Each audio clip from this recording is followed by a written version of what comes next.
조조와 장수들이 장판교로 몰려왔어요. 장판교 위에는 장비가 딱 버티고 서 있었어요.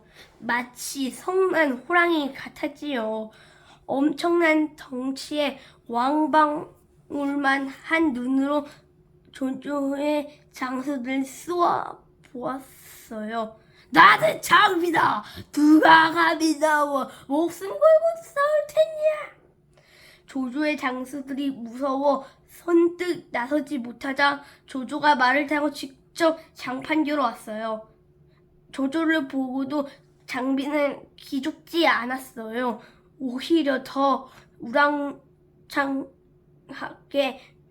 나와서 싸우자고 소리쳤어요. 천둥처럼 큰 목소리였어요. 조조의 군사들은 무서워서 간이 콩알만 해졌어요. 장수 중 하나는 너무 놀라 말에서 굴러 떨어지기까지 했지. 제 아무리 조조라도 함부로 덤비진 못했어요. 장비도 무서웠지만 제갈량이 무슨 꾀를 썼는지 알 수 없었으니까요. 머뭇거리던 조조는 결국 물러서고 말았어요. 조조를 군사들도 조조를 따라 도망쳤어요. 무기를 달아 놓고 달아나는 군사까지 있었어요. 이렇듯 장비는 듬직하게 장판교를 지켰어요.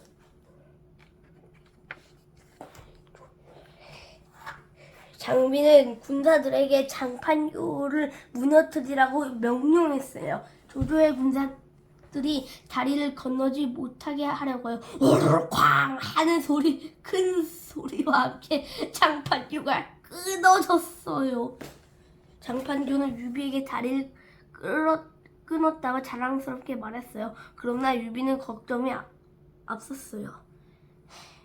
다리를 끊지 않았다면 조조는 우리가 숨어서 공격할 줄 알고 뒤쫓을 생각을 안 했을 것이다. 하지만 다리를 끊었으니 우리 군사가 적어서 겁먹고 한 행동이라고 여기고 반드시 뒤쫓아올 게야.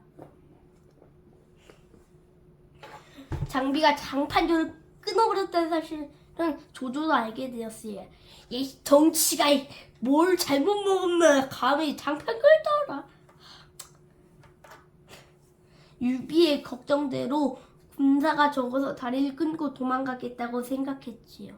조조는 다시금 유비를 되쫓기로 했어요. 조조의 군사들은 밤새도록 새 다리를 만들었어요. 하루만에 뚝딱 다리가 완성되었지요. 그 다리를 건너 조조가 유비의 뒤를 바짝 쫓았어요. 유비는 도망치다 큰 강 앞에서 더 이상 도망칠 수 없었어요. 유비의 이르는 발을 동동 굴렸지요.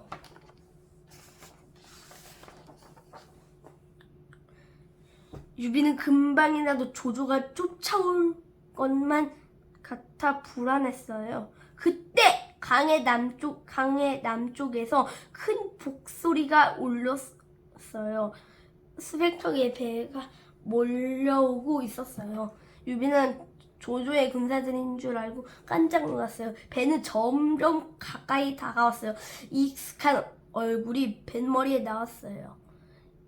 저번 시간에 방망팔 전투편에 나왔던 유표의 첫째 아들 유기였어요. 유기가 유비를 구하러 온 것이었지요. 안심한 유비는 가슴을 쓸어내렸어요. 얼마 지나지 않아 또 다른 배들이 몰려왔어요. 이번에야말로 조조의 군사들이 오는 것 아닐까? 유비는 다시 긴장했어요. 그런데 뱃머리에 단정하게 앉은 사람이 보였어요. 제갈량이었어요. 유비의 남은 군사들은 모두 모아 데려온 것이었어요. 유비는 비로소 환하게 웃었어요. 유기의 배들과 제갈량의 배들이 한 곳에 모였어요. 이제 유비는 조조의 군사들이 두렵지 않았어요. 유기와 제갈량의 곁에 두니 마음이 든든했지요.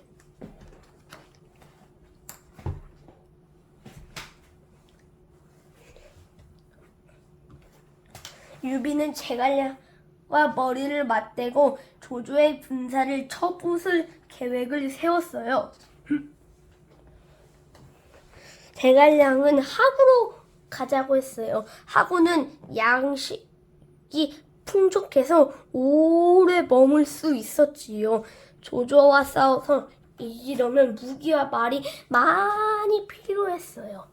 무기와 말은 유기가 다스리던 강하에 많았어요. 유비는 하구로 가기 전에 강하에 먼저 가기로 결정했어요. 한편 유비를 뒤쫓던 조조는 어떻게 됐을까요? 조조는 산길에서 관우를 만났어요. 사실 관우는 유비의 도움을 청하기 위해 강하로 갔었지요. 관우를 본 조조는 불안했어요.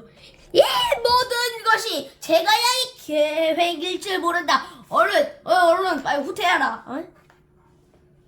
조조는 유비를 쫓는 것을 포기하는 대신 강릉으로 가기로 했지요. 유비가 강릉에 도착하기 전에 차지할 속셈이었어요. 조조는 밤새도록 말을 날려 강릉으로 향했어요. 조조 역시 유비와의 다음 전투를 준비하기로 했지요.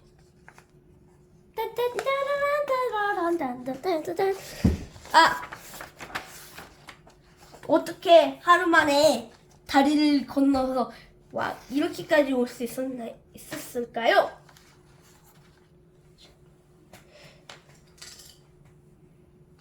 근데 조조는 유비를 쫓아가기 위해 하룻밤 만에 뚝딱 다리를 만들었다고 했죠? 어떻게 하루 만에 다리를 만들었을까요? 그것은 부교 덕분이었어요. 부교는 배나 떼목을 이용해서 만든 다리예요. 옛날 중국에서 부교를 만들어 강을 건넜어요. 부교를 만든 방법은 어렵지는 않아요. 배에 여러 척을 나란히 붙여 밧줄로 단단히 묶어요. 그런 다음 기다란 나무판을 그 위에 깔아서 사람들이 다닐 수 있게 했어요. 부교는 흔들거려서 한순간이라도 한눈파면 중심을 잃고 물에 빠지기 쉬웠어요. 그래서 사람들은 어쩔 수 없이 부교를 이용할 수밖에 없었어요. 옛날에는 지금처럼 튼튼한 다리가 많지 않았거든요. 부교를 이용하면 멀리 돌아가야 하는 길은 빨리 갈 수 있어서 편리했어요. 자, 이렇게 해서 오늘 2부는 삼국지 2부는 이렇게 해서 끝났고요. 다음 시간부터는 삼국지 3부를 하겠습니다. 안녕!